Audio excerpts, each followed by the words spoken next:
Mimi naitwa Boni Seme, mwanaharakati wa Bunge La Mwananchi Jivanji headquarters.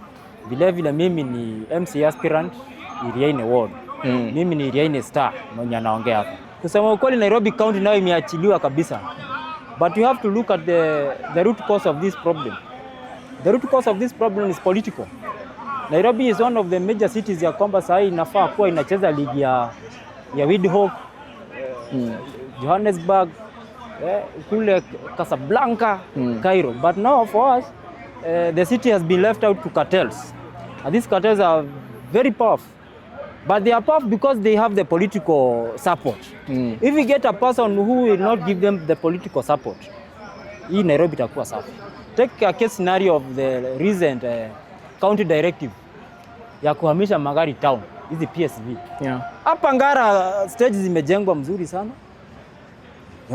Kila infrastructure iko pale, choo, kila kitu.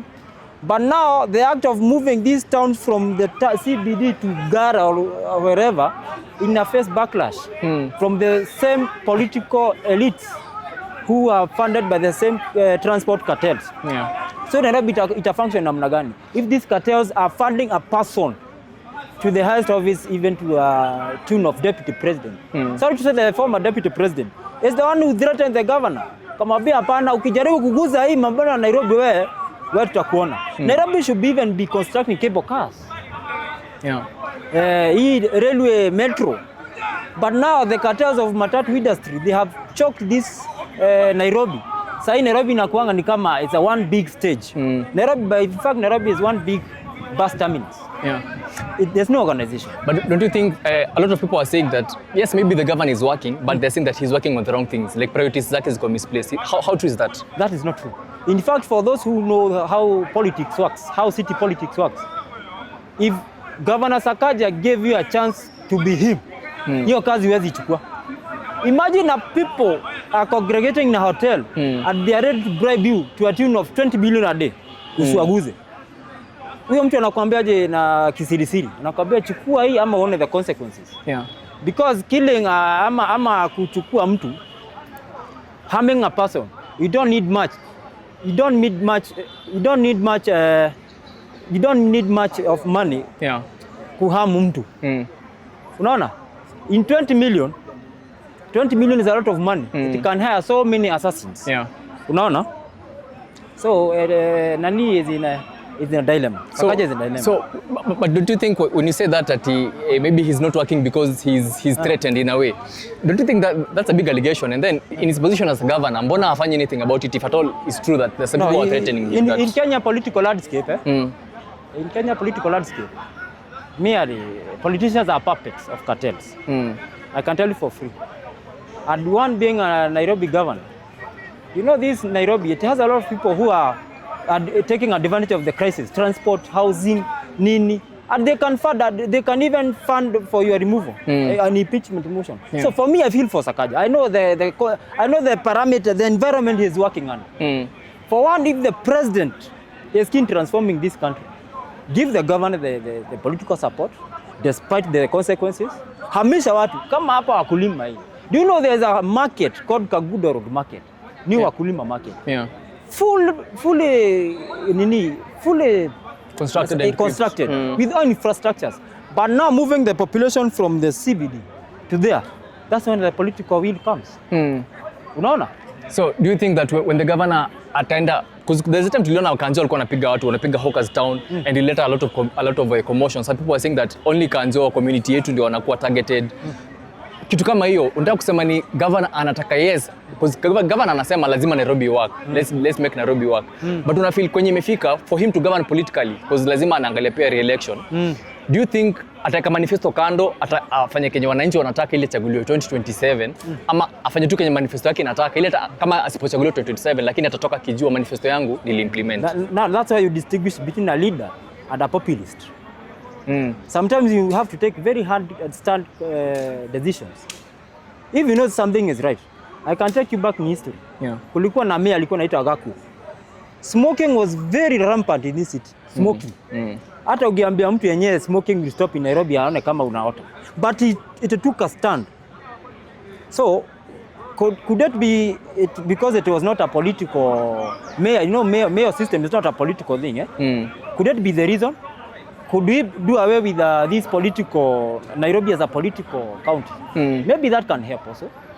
Sababu if we remove this from being a political county, maybe inaweza saidia.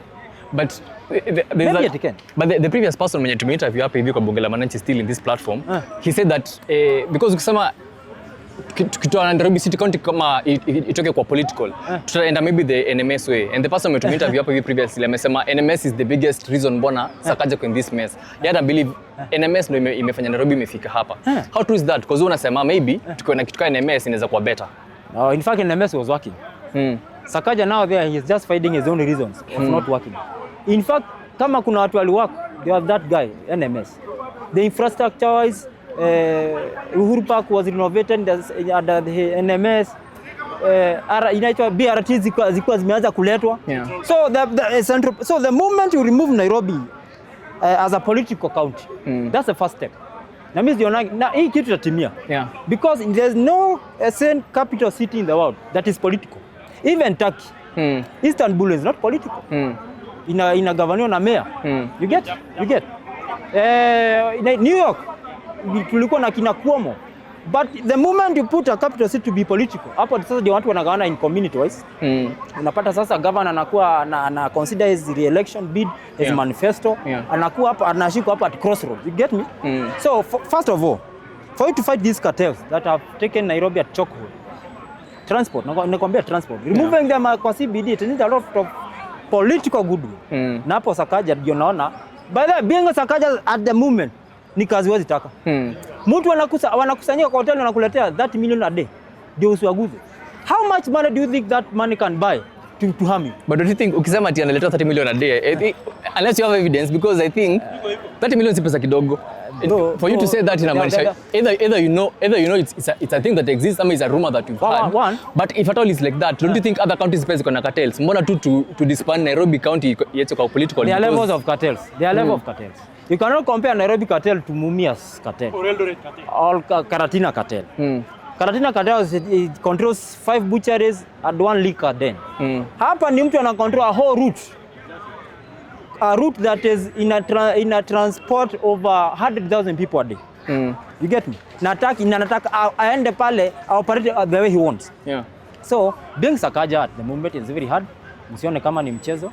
There's so much he's dealing with. Sometimes I know he might even anafikirianga to give up ama to just stay there term yake ishe. For real ukiangalia na Nairobi, one term inakuanga governor ni kama hata attack nyingine. Because one, you are dealing with a lot of problems. So for Nairobi to work, we need from the top. Either we change it from venye nasema, from political to maybe a parastatal, an NMS or a ministry. That can work. Because one, there are cartels controlling, you can see. That goes without saying. Ya pili acha niguzie ya statehouse.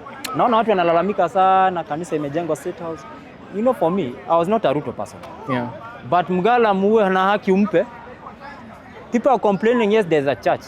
This money, igeenda mahali fulani. But that money was not budgeted. Hii hajachukua kwa budget. There was no finance bill supporting a construction of a church in State House. So you don't know where he got it, whether it's from his own pockets ama nini. Thirdly, he is also a person. He has a right of association. Na yeye ni Mkristo anafurahishwa na kanisa. And I won't tell Kenyans, mostly Gen Zs, don't apply double standard when criticizing. Kulikuwa na pale ba every weekend kulikuwa na chartered flights inapeleka lika from sijui Cayman Islands, sijui wapi. Pombe za 1,000. For the first time watu wakaanza kusia ati kuna mzinga milioni. Mimi nilisikia hiyo time ya Uhuru. Hiyo mkulalamika Gen Z. Sasa hii but I think I think the thing is, okay, the party has you pombe 1 million and all. I'm not aware, I'm in the State House, but maybe for you, maybe umekuwa hapo and you know, maybe for one. But people have an issue with this constructing a church in State House because number one, State House is a public land, and then number two, they're feeling like when renovations were being done, at least it was allocated in the budget. Why didn't they maybe include kujenga kanisa? Was it an afterthought yetu baadaye yenye sasa akamua aeke? I think like in the previous before the budget ipitishwe tungekuwa nao tumeiona kama wananchi public participation. Nimekuelewa sana. Nimekuelewa. I want to cut you short and inform you that State House is not just a building. There's a community that lives in State House. Kuna shule, kuna kanisa. There is even maybe a police station kule. Yeah. Because the community. Now telling me how long ili constructiwa mwaka gani? Kitambo sana. Kuna renovation inahitajika, yes. He saw a church. Next time when atakuja maybe ataona msikiti. And for your information, me the problem, I don't have a problem with him constructing a church. Because for one, he never removed the money from the exchequer. Yeah. Unaona? Hakuna mahali ulisikia na discuss ati pesa kwa finance bill hapa budget sasa ni ya kanisa. Me, I don't have a problem. For your information, the society that lives in statehouse, Ruto akitoka pale, akitoka 2032, hata kunja hii nini, hata kunja hii kanisa yake kwa mgongo, hata iacha wapi? Statehouse. Hata iacha tu pale.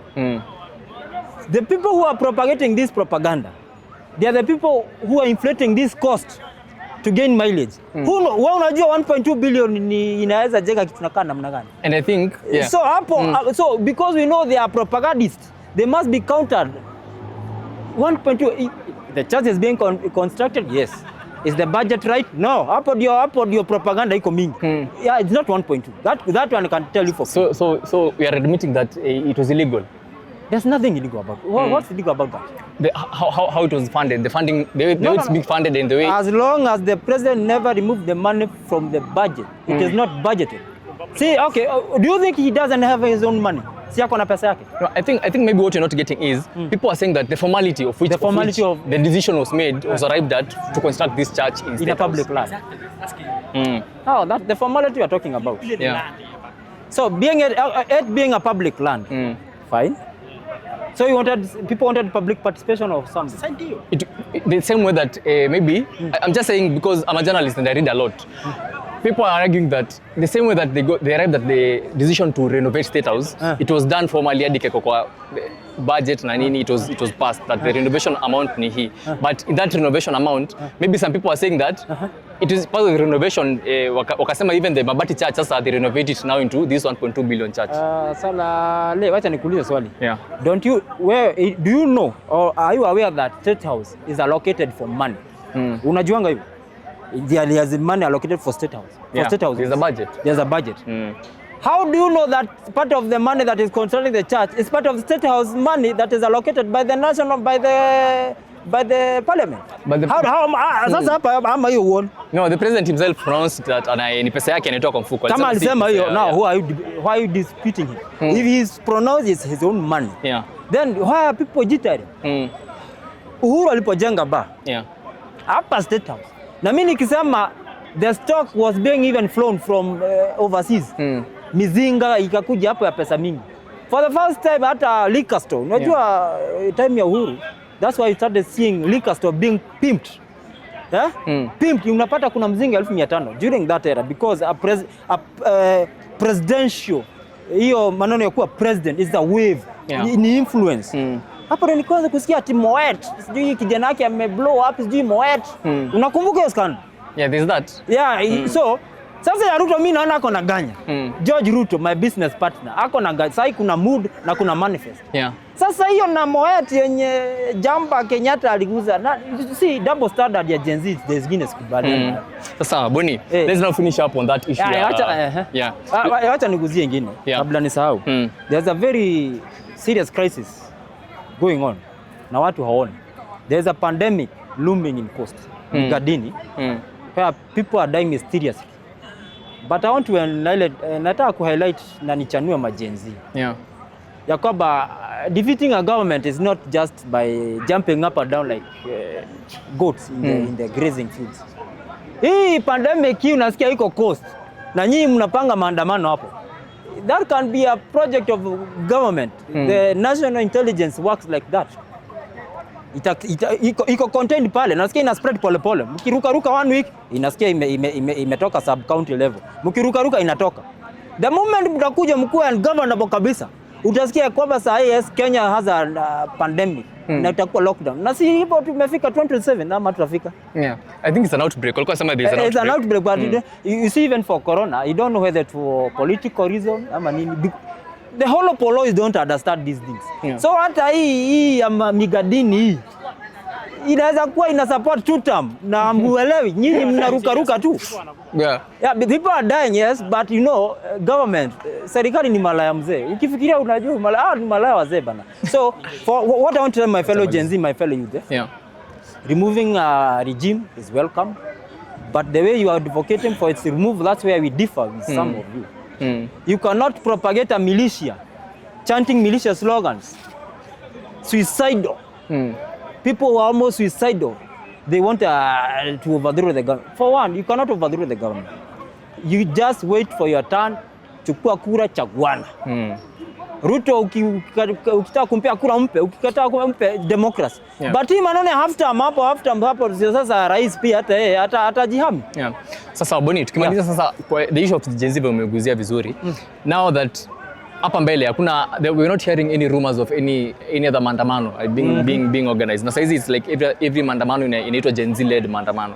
Now that hakuna any other maandamano that is coming up and the Gen Z wamesema they are partyless, they are leaderless, they are tribeless. How else can they now raise their voices concerning the governance of the country? Sababu tumeona tu it's only through maandamano that they are raising their voices. And they don't have a political party. Moving forward, how do you think they can raise their voices so that the government can also hear them? Because they have a right to be heard. Yeah. I got your point. Yeah. I got a point. But you have just highlighted what I normally say hapa kwa Bunge La Mwananchi.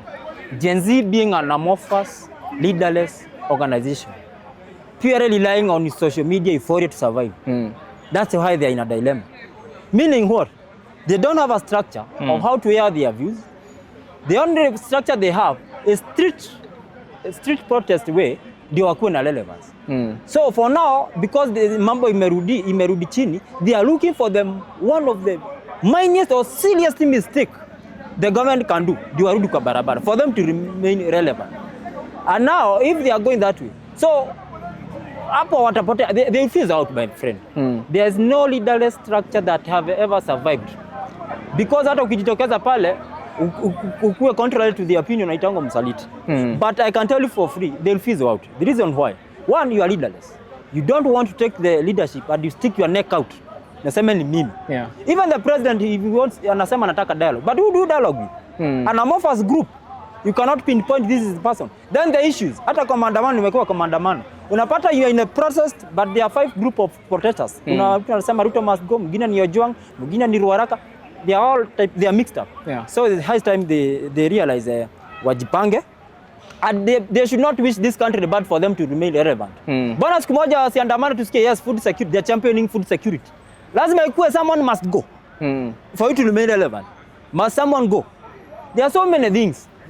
Champion plant trees, champion FGM. Ama pia FGM may affect Gen Z wa Masai. But sawa. Ama I affect. Yeah. I affect. It affects. I think let's leave it at that. Gender-based violence affects my Gen Z. It affects. So must it be a political problem for the Gen Z to remain relevant? Hapo sasa ndio naona you are formless na mtapangwa. Sasa I think to respect maoni yako. Yeah. Acha tuone people have different opinions pia. Haya. Sawa, shukran.